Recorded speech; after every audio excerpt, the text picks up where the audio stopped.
थे जो हमें बड़ी उम्मीदों के साथ सिखा रहे थे और वो ये भी बता रहे थे कि दीर्घकालीन अगर हमारी निवेश की स्थितियां हैं तो अच्छी हो सकती हैं। कि सारी के प्रति ईमानदार है, चाहे कितनी उंगली उस पर उठ रही हो। हिडनबर्ग आए या अन्य कुछ लोग आए या फिर अमेरिका की तरफ से कुछ जांच के घेरे आए,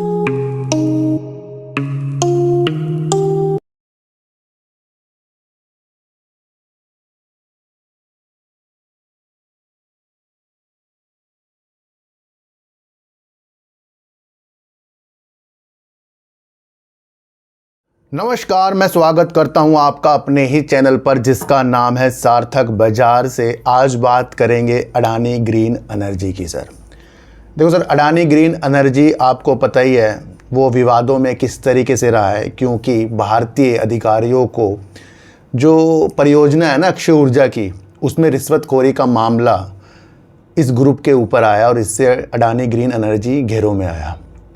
और इसकी ऊपर जांच जो है अमेरिका के नियामक जो है भारत में आके स्थितियां देख रहे थे। उससे कई परियोजनाओं पे असर अडानी ग्रीन एनर्जी के पड़ा, पर उससे कुछ अच्छी उम्मीद लगाई जा रही है कि एक न्यूज़ निकल कर आ रही है कि आंध्र प्रदेश में अडानी ग्रीन एनर्जी की परियोजना में रोशनी की उम्मीद है। इस उम्मीद से ग्रुप की चीज़ों को अच्छे संकेत मिल सकते हैं, उसके बारे में भी आज हम चर्चा करेंगे।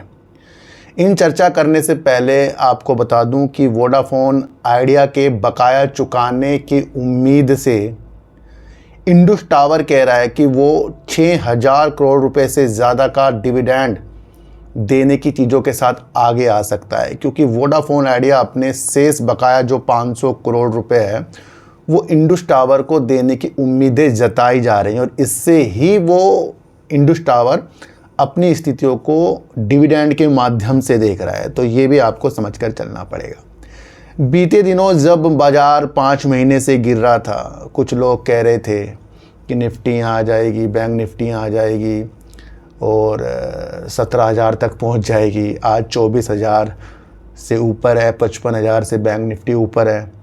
तो क्या देखने को मिला है कि जितनी भी चीज़ें गिरावट की ओर आती हैं उससे हमें भ्रमित नहीं होना है।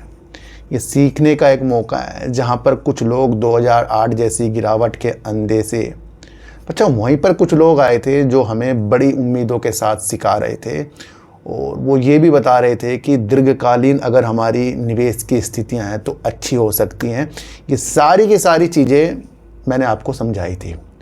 आज अगर 24,000 से ऊपर हो, 55,000 से ऊपर हो, तो उसकी उम्मीदों को हमने भली भांति पहले समझा कि इस बाज़ार के अंदर अगर इतनी ज़्यादा गिरावटों के सिलसिलों से हम घबरा जाएंगे तो कुछ भी चीज़ ज़ीरो हो जाएगी फिर, ये हम सोचते हैं, पर ऐसा होता नहीं है।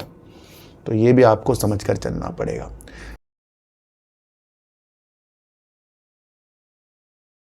देखो सर, मैं आपको एक चीज़ बताऊं, सेकी ने 2 परियोजना निकाली थी आंध्र प्रदेश की तरफ, जिसमें अडानी ग्रीन एनर्जी को भी एक आवंटित की गई थी, एक एजोर पावर जो है उसको भी कुछ चीज़ें आवंटित की गई थी। इसकी जो भी गीगावाट है उसको हम बाद में समझेंगे, पहले चीज़ों को समझो। और उससे हमें ये देखना है कि अडानी ग्रीन एनर्जी किस तरीके से अब मजबूत हो रहा है।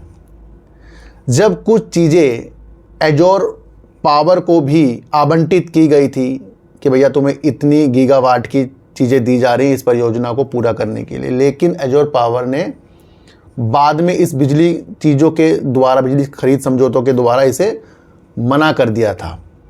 तो वो भी चीज़ें जो हैं, जो भी गीगावाट है, वो अडानी ग्रीन एनर्जी के पास आ गई थी। और इससे ही ये भी जो आंध्र प्रदेश में ये जो परियोजना थी, ये भी अमेरिका के जो द्वारा रिश्वतखोरी का मामला उठाया गया था उस जांच के घेरे में थी। अब यहाँ से कुछ उम्मीदें आ रही हैं, इस न्यूज़ को हम पूरा समझेंगे। इसे मैंने आपको थोड़ा सा विस्तार में और बताने की कोशिश मैं करूँगा। देखो सर, मैं आपको इतनी सी एक बात बता दूं कि आंध्र में यानी आंध्र प्रदेश में अडानी की सौर परियोजनाओं में दिखी उम्मीद की रोशनी।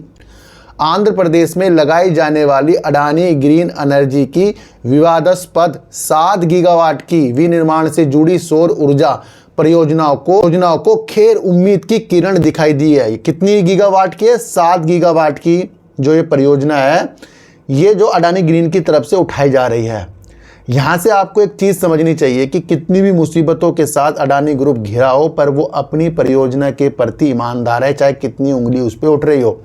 हिडनबर्ग आए या अन्य कुछ लोग आए या फिर अमेरिका की तरफ से कुछ जांच के घेरे आए, उससे उभरने की स्थितियों के साथ अडानी ग्रुप जो है बहुत मजबूत है। मैं आपको बता दूं, थोड़ा सा और आपको बताऊं तो अडानी ग्रीन एनर्जी का जो Q4 आने वाला है 28 अप्रैल को इसका रिजल्ट आने वाला है, इसकी स्थिति अभी आपको समझकर चलनी पड़ेगी।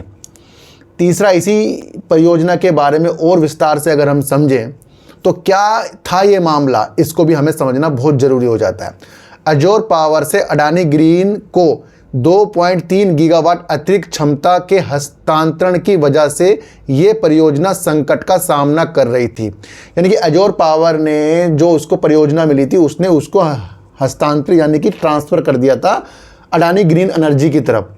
तो ये जो मामला था ये पेंच फंसा हुआ था इसके ऊपर।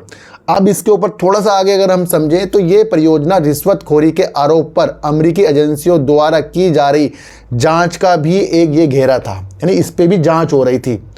अब इसके अंदर थोड़ा सा और अगर हम चीज़ों को समझें तो केंद्रीय विद्युत नियामक आयोग ने इस मामले के हस्तांतरण के मुद्दे में हस्तक्षेप करने से इनकार कर दिया है।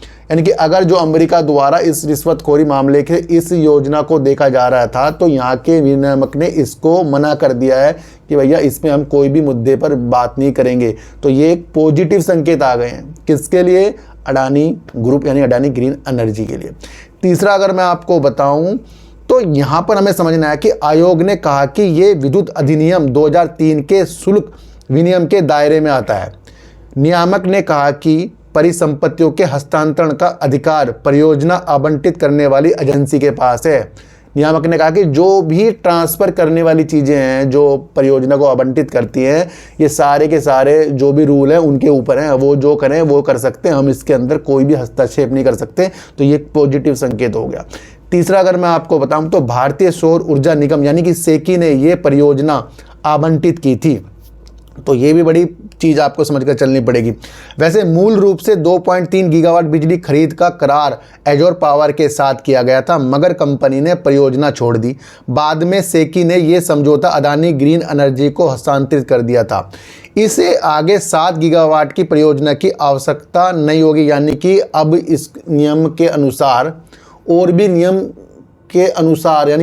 नियम के लागू करने की स्थितियों के साथ विनियम की मंजूरी के साथ अब इस परियोजना को कर सकते हैं, क्योंकि ये पहले ही चीज़ें इसके ऊपर हो चुकी है। यानी 7 गीगावाट की जो परियोजना अब टोटल मिलाकर हो गई है वो अडानी ग्रीन एनर्जी की स्थितियों को मजबूत कर रही है। यहाँ से इम्पोर्टेंट पार्ट निकल कर आ रहा है, जहाँ इतनी चीज़ों के साथ अडानी ग्रुप घिरा हुआ था और अब ये जो परियोजना 7 गीगावाट की आंध्र प्रदेश में उम्मीदों की किरण लेके आ रही है। तीसरी तरफ अगर मैं आपको बताऊं तो कुल लगभग 7 गीगावाट में से 4.6 गीगावाट अडानी ग्रीन एनर्जी को और 2.3 गीगावाट एजोर पावर को आवंटित किया गया था। ये सब के सब पहले आवंटित की गई थी, उसके बाद एजोर वापस हटा तो उसने अपनी 2.3 गीगावाट की चीज़ों को अडानी ग्रीन को देखा। फिर यहाँ पर अमेरिका की रिश्वतखोरी की मामले वाली चीज़ें सामने आई है, तो ये जांच के भी घेरे में था। दूसरा, अगर मैं आपको बताऊं तो केंद्रीय विद्युत नियामक आयोग ने समझौते के हस्तांतरण के मुद्दे में हस्तक्षेप करने से मना कर दिया है। भैया उसने मना कर दिया ये सारी चीज़ों के साथ, आप ये समझ कर चलना। तीसरा, मैं आपको बताऊं दुनिया का सबसे बड़ा ग्रीन ऊर्जा का पार्क कहाँ खुला जा रहा है आपको पता है? खावड़ा में। वो किसका है? अडानी ग्रीन एनर्जी का है, जो दुनिया का सबसे बड़ा है, जहाँ पर समय समय पर परियोजनाएं चालू होती जा रही हैं। उस खावड़ा के स्थान से करीब करीब 30 गीगावाट की क्षमता अडानी ग्रीन एनर्जी बुलाने की सोच रहा है। 30 गीगावाट की क्षमता। और अगर अभी हम अडानी ग्रीन एनर्जी की अक्षय ऊर्जा की क्षमता को देखें तो करीब करीब हमें देखने को मिलती है 14.29 गीगावाट की। और वो तब हुआ है कि जब बीते कुछ दिन पहले ही एक न्यूज़ निकल कर आई है, जहाँ पर खावड़ा के तरफ इनकी जो परियोजना थी, उनकी एक सहायक कंपनी अडानी ग्रीन एनर्जी की, उसने अपनी 48 मेगावाट की क्षमता को चालू कर दिया है ना। तो उससे अब इनकी क्षमता 14.29 गीगावाट की बन गई है। तीसरा इनका लक्ष्य 30 गीगावाट की यहाँ से निकालने का है और 2030 तक 50 गीगावाट तक करने का है। अभी कंपनी के पास 14.29 गीगावाट की क्षमता है। अब इसको ये 50 गीगावाट तक अक्षय ऊर्जा में करेगी तो कितनी तेजी से 5 साल के अंदर अडानी ग्रीन एनर्जी वर्क करेगा, ये आप सोच सकते हैं। कुछ चीज़ों को हमें समझना पड़ता है, कुछ चीज़ों को हम शेयर प्राइस की उतार चढ़ाव चार्ट में नहीं समझ सकते। जितने भी बड़े बड़े लोग अगर आप देखें, कोई भी चार्ट में वर्क नहीं कर रहा है। विजय केडिया साहब पिक्चर पे वर्क करते हैं, ये मैं आपको पहले भी बता कर गया हूँ कि भैया क्या किसकी क्या पिक्चर है, किसके अंदर क्या कहानियाँ हैं।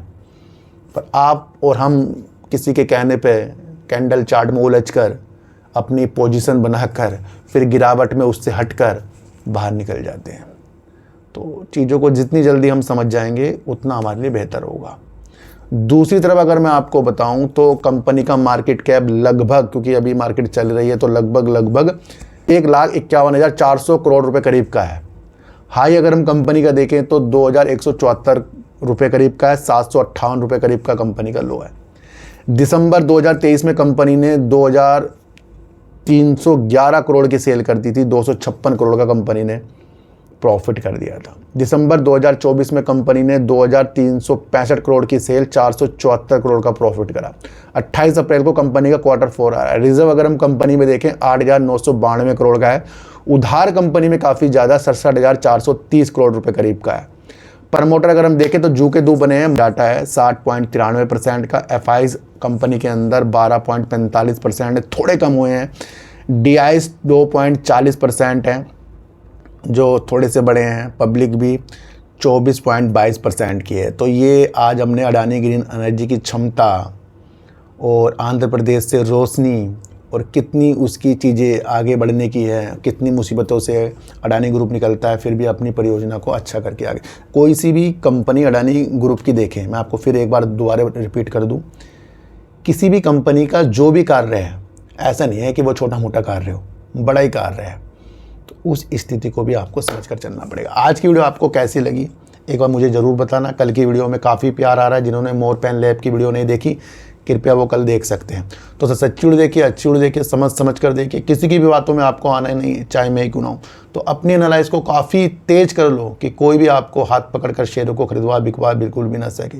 मेरा कोई टेलीग्राम कोई व्हाट्सएप ग्रुप बिल्कुल भी नहीं है, ना ही आज तक मैंने बनाया है।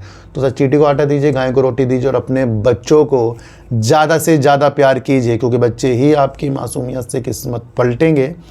तो फिर मिलेंगे आपसे नई वीडियो के साथ, जब तक के लिए नमस्कार।